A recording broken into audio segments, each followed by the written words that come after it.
حضرت انس بن مالک رضی اللہ عنہ سے مروی ہے، انہوں نے کہا کہ بحرین سے کچھ مہمان نبی صلی اللہ علیہ وسلم کے پاس آ کر ٹھہرے۔ نبی صلی اللہ علیہ وسلم نے وضو کا پانی منگوایا اور وضو کیا تو وہ جلدی سے آپ کے وضو کے پانی کی طرف دوڑے، جو ملا اسے پی لیا اور جو زمین پر گر گیا اسے اپنے چہروں، سروں اور سینوں پر لگا لیا۔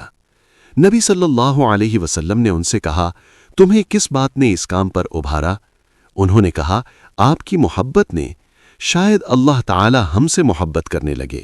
اے اللہ کے رسول اللہ صلی اللہ علیہ وسلم نے فرمایا، اگر تمہیں یہ بات پسند ہے کہ اللہ اور اس کا رسول تم سے محبت کریں تو پھر 3 عادات کی حفاظت کرو: سچی بات کہنا، امانت ادا کرنا اور بہترین پڑوسی بننا، کیونکہ پڑوسی کو تکلیف دینا نیکیوں کو اس طرح مٹا دیتا ہے جس طرح سورج برف کو پگھلا دیتا ہے۔ السلسلۃ الصحیحہ، حدیث نمبر 78۔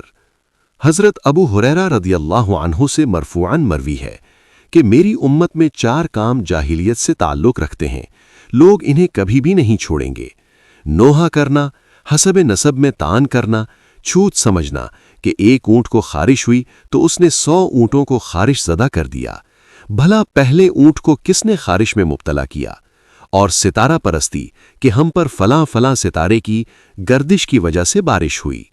السلسلۃ الصحیحہ، حدیث نمبر 943۔